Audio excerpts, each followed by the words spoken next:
नमस्कार। आकाशवाणी चंडीगढ़ से प्रादेशिक समाचारों के साथ मैं आशुतोष। पहले इस बुलेटिन के मुख्य समाचार। प्रधानमंत्री नरेंद्र मोदी ने कहा, सरकार ने पिछले 11 वर्षों में देश की प्रगति में महिलाओं की निर्णायक भूमिका तय की। श्री मोदी ने कहा कि महिलाओं ने हर क्षेत्र में उत्कृष्ट प्रदर्शन कर कई लोगों को प्रेरित किया है। केंद्रीय कृषि मंत्री शिवराज सिंह चौहान ने कहा है कि विकसित कृषि और समृद्ध किसान के लिए कृषि का विविधीकरण जरूरी है। देश में एक दशक में सेवा, सुशासन और गरीब कल्याण के सिद्धांतों से प्रेरित परिवर्तन हुए। भारत का मध्यम वर्ग विकास की यात्रा के केंद्र में रहा। हरियाणा सरकार अंतर्राष्ट्रीय योग दिवस पर कुरुक्षेत्र में राज्य स्तरीय योग कार्यक्रम का आयोजन करेगी। मुख्यमंत्री नायब सिंह सैनी ने कहा कि इस कार्यक्रम में 1 लाख से ज्यादा योग साधक भाग लेकर आयोजन को भव्य बनाएंगे। अब समाचार विस्तार से।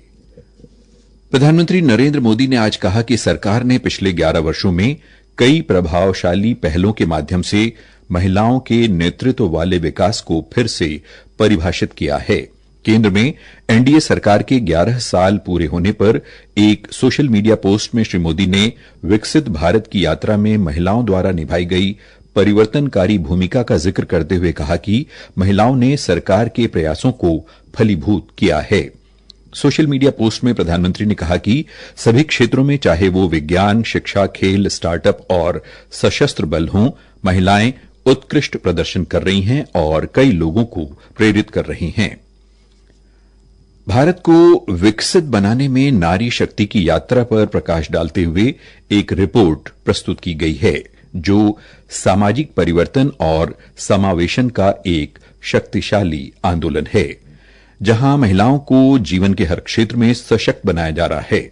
हमारे संवाददाता ने बताया कि पिछले दशक में महिला सशक्तिकरण के प्रति भारत के दृष्टिकोण में उल्लेखनीय परिवर्तन आया है। सरकार की प्रमुख पोषण योजना मिशन पोषण का दूसरा चरण बच्चों, किशोरियों और माताओं पर केंद्रित है। इसका मुख्य हिस्सा पोषण अभियान है, जिसे 2018 में शुरू किया गया था। 2 लाख से ज्यादा आंगनबाड़ी केंद्रों को बेहतर पोषण और प्रारंभिक शिक्षा देने के लिए सुधारा जा रहा है। इसके तहत पोषण भी, पढ़ाई भी जैसी योजनाएं आंगनबाड़ी कार्यकर्ताओं को अच्छी प्री स्कूल शिक्षा देने के लिए प्रशिक्षण देती है। स्वास्थ्य के क्षेत्र में जननी शिशु सुरक्षा कार्यक्रम और जननी सुरक्षा योजना जैसी योजनाओं ने खासकर गाँव और पिछड़े इलाकों में सुरक्षित प्रसव और मां की देखभाल सुनिश्चित की है। महिलाओं को रोजमर्रा की जिंदगी में सम्मान देने की दिशा में भी बड़े कदम उठाए गए हैं। स्वच्छ भारत मिशन के तहत 12 करोड़ से ज्यादा शौचालय बनाए गए हैं, जिससे महिलाओं की सुरक्षा में सुधार हुआ है। उज्ज्वला योजना के जरिए 10 करोड़ से ज्यादा रसोई गैस कनेक्शन दिए गए, जिससे महिलाओं को धुएं से राहत मिली। जल जीवन मिशन ने 15 करोड़ से ज्यादा ग्रामीण घरों तक नल से जल पहुंचाया है, जिससे पानी लाने का बोझ भी कम हुआ है। शिक्षा के क्षेत्र में लड़कियों के स्कूल में दाखिले की दर 75.5% से बढ़कर 78% हो गई है। सुकन्या समृद्धि योजना के तहत 4.2 करोड़ से ज्यादा खाते खोले गए हैं, जिससे बेटियों के लिए आर्थिक सुरक्षा सुनिश्चित हो रही है। कानूनी सुधारों में भी बड़ा बदलाव लाया गया है। 3 तलाक को खत्म करना और नारी शक्ति वंदन अधिनियम, जो संसद और विधानसभाओं में महिलाओं के लिए 33% सीटें आरक्षित करता है, लैंगिक न्याय और भागीदारी की दिशा में ऐतिहासिक कदम है। यह सफर केवल मदद देने का नहीं है, बल्कि ये एक ऐसा भारत बनाने का है जहां महिलाएं हर क्षेत्र में नेतृत्व कर सके। अक्षित की रिपोर्ट के साथ समाचार कक्ष से नेहा गोस्वामी। केंद्रीय कृषि मंत्री शिवराज सिंह चौहान ने कहा है कि कृषि क्षेत्र के विकास के लिए आसानी से उगाए जा सकने वाले फलों और फसलों की ओर ध्यान देना जरूरी है। आज बेंगलुरु में उन्होंने विकसित कृषि संकल्प अभियान के एक कार्यक्रम में कहा कि ड्रैगन फ्रूट की खेती के लिए खाद ही पर्याप्त होती है। श्री चौहान ने बताया कि ड्रैगन फ्रूट कैक्टस परिवार का है और उसकी उत्पादन लागत कम होती है। प्रधानमंत्री जी ने कहा, विकसित भारत के लिए विकसित कृषि और समृद्ध किसान चाहिए, और विकसित खेती के अंतर्गत ही हमको कृषि का विविधीकरण करके ऐसी कमलम जैसी फसलों की तरफ आना पड़ेगा। उगाना भी आसान है, हम किसानों को एजुकेट भी करेंगे। इससे 3 फायदे हैं। एक, ऑर्गेनिक उत्पाद मिलेगा। दूसरे, इतने न्यूट्रिएंट है इसमें जो मनुष्य के स्वास्थ्य को बहुत बेहतर रखेंगे। तीसरे, इसमें आप 6-7 लाख रुपया भी हर साल कमा सकते हैं। प्रादेशिक समाचार आकाशवाणी चंडीगढ़ से प्रसारित किए जा रहे हैं।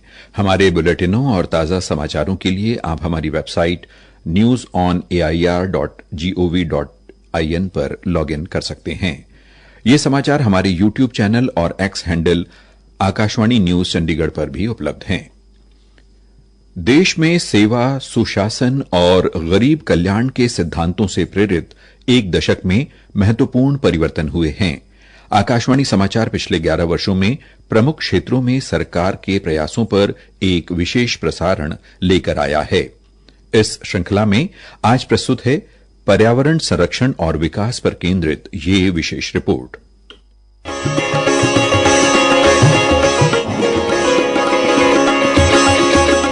पिछले 10 सालों में भारत का मिडिल क्लास देश के विकास की यात्रा के केंद्र में रहा है। उनकी उम्मीदों को सिर्फ सुना ही नहीं गया बल्कि उस पर ठोस कदम भी उठाए गए हैं। सरकार ने टैक्स सुधार, टैक्स में छूट, सामाजिक सुरक्षा और कौशल विकास के जरिए मिडिल क्लास को सशक्त बनाने का प्रयास किया है। नई टैक्स व्यवस्था में अब 12 लाख रुपए तक की आमदनी टैक्स मुक्त कर दी गई है। पहले से भरे हुए इनकम टैक्स रिटर्न और फेसलेस मूल्यांकन प्रणाली ने टैक्स भरने की प्रक्रिया को तेज, आसान और पारदर्शी बना दिया है। यूनिफाइड पेंशन स्कीम के अंतर्गत 25 साल की सेवा वाले सरकारी कर्मचारियों को उनके औसत मूल वेतन का 50% पेंशन के रूप में सुनिश्चित किया गया है। वहीं पिछले 10 सालों में महंगाई की दर औसतन 5% रही है, जो कि इससे पहले के 10 सालों में 8.2% थी। कौशल विकास के क्षेत्र में बड़े बदलाव हुए हैं। प्रधानमंत्री कौशल विकास योजना के तहत 1 करोड़ 63 लाख से ज्यादा युवाओं को उद्योगों से जुड़ी ट्रेनिंग दी गई है। राष्ट्रीय अप्रेंटिस संवर्धन योजना के तहत 2016 से अब तक 40 लाख से अधिक अप्रेंटिस को उद्योगों में काम दिलाया गया है। 2014 में जहां लगभग 9,900 ITI थे, वहीं 2024 तक इनकी संख्या बढ़कर 14,600 से ज्यादा हो गई है। सरकार के इन सभी प्रयासों ने मिडिल क्लास को असली ताकत दी है। अक्षित वैद्यान, आकाशवाणी समाचार, दिल्ली। विकसित भारत का अमृतकाल, सेवा, सुशासन, गरीब कल्याण के 11 साल। हरियाणा सरकार अंतर्राष्ट्रीय योग दिवस पर कुरुक्षेत्र के ब्रह्म सरोवर क्षेत्र में राज्य स्तरीय कार्यक्रम का आयोजन कर रही है। मुख्यमंत्री नायब सिंह सैनी ने आज कुरुक्षेत्र में कहा कि ये आयोजन भव्य होगा। धर्म क्षेत्र कुरुक्षेत्र की विश्व के मानचित्र पर योग भूमि के रूप में पहचान बनाने के लिए इस कार्यक्रम में 1 लाख से ज्यादा योग साधक पहुंचेंगे। उन्होंने कहा कि इतना ही नहीं, 21 जून को योग दिवस पर पूरे प्रदेश में 10 लाख से ज्यादा लोग अंतर्राष्ट्रीय योग दिवस के साथ जुड़ेंगे। मीडिया से बातचीत में मुख्यमंत्री ने कहा, हम योग दिवस मना रहे हैं। मैं धन्यवाद देना चाहता हूँ देश के यशस्वी प्रधानमंत्री आदरणीय नरेंद्र मोदी जी को, और हम सब के लिए परम सौभाग्य है कि कुरुक्षेत्र में राष्ट्र योग ऋषि स्वामी रामदेव जी महाराज के साथ हमें उनके दिशा निर्देश में हमें योग करने का अवसर मिलेगा। एक बड़ी रचना कुरुक्षेत्र में हमारे कुरुक्षेत्र के लोगों ने रखी है कि लाखों की संख्या में लोग उस दिन यहाँ योग करेंगे। हर घर से मैं कुरुक्षेत्र के लोगों से आग्रह करूंगा कि अगर बाहर भी कहीं जाना पड़ रहा है तो योग के समय यहाँ जरूर रहे। मुख्यमंत्री ने कहा कि इन ऐतिहासिक और यादगार लम्हों को विश्व के कोने कोने से देखा जा सकेगा। मुख्यमंत्री ने बताया कि आज इस आयोजन के संबंध में समीक्षा की गई। फरीदाबाद के सेक्टर 1 स्थित खेल परिसर में चल रही 3 दिवसीय सांसद खेल महोत्सव 2025 का समापन कुछ ही देर में होने जा रहा है। समापन समारोह में केंद्रीय सहकारिता राज्य मंत्री एवं फरीदाबाद के सांसद कृष्णपाल गुर्जर मुख्य अतिथि के रूप में उपस्थित हैं। केंद्रीय मंत्री विभिन्न खेलों के विजेताओं को सम्मानित करेंगे। फरीदाबाद की कार्यकारी जिला खेल अधिकारी श्रीमती आशा रानी ने आकाशवाणी को बताया कि महोत्सव के पहले 2 दिनों में खिलाड़ियों ने शानदार उत्साह और कौशल का प्रदर्शन किया। उन्होंने बताया, चौथे सांसद खेल महोत्सव का आयोजन 6 से 8 जून तक कराया। इस प्रतियोगिता का आयोजन जिला प्रशासन द्वारा शहर के भिन्न औद्योगिक संगठनों, CSR पार्टनर्स आदि के सहयोग से कराया। अंत में इस बुलेटिन के मुख्य समाचार एक बार फिर। प्रधानमंत्री नरेंद्र मोदी ने कहा, सरकार ने पिछले 11 वर्षों में देश की प्रगति में महिलाओं की निर्णायक भूमिका तय की। श्री मोदी ने कहा कि महिलाओं ने हर क्षेत्र में उत्कृष्ट प्रदर्शन कर कई लोगों को प्रेरित किया है। केंद्रीय कृषि मंत्री शिवराज सिंह चौहान ने कहा है कि विकसित कृषि और समृद्ध किसान के लिए कृषि का विविधीकरण जरूरी है। देश में एक दशक में सेवा, सुशासन और गरीब कल्याण के सिद्धांतों से प्रेरित परिवर्तन हुए। भारत का मध्यम वर्ग विकास की यात्रा के केंद्र में रहा। हरियाणा सरकार अंतर्राष्ट्रीय योग दिवस पर कुरुक्षेत्र में राज्य स्तरीय योग कार्यक्रम का आयोजन करेगी। मुख्यमंत्री नायब सिंह सैनी ने कहा कि इस कार्यक्रम में 1 लाख से ज्यादा योग साधक भाग लेकर आयोजन को भव्य बनाएंगे। इसके साथ ही प्रादेशिक समाचार समाप्त हुए।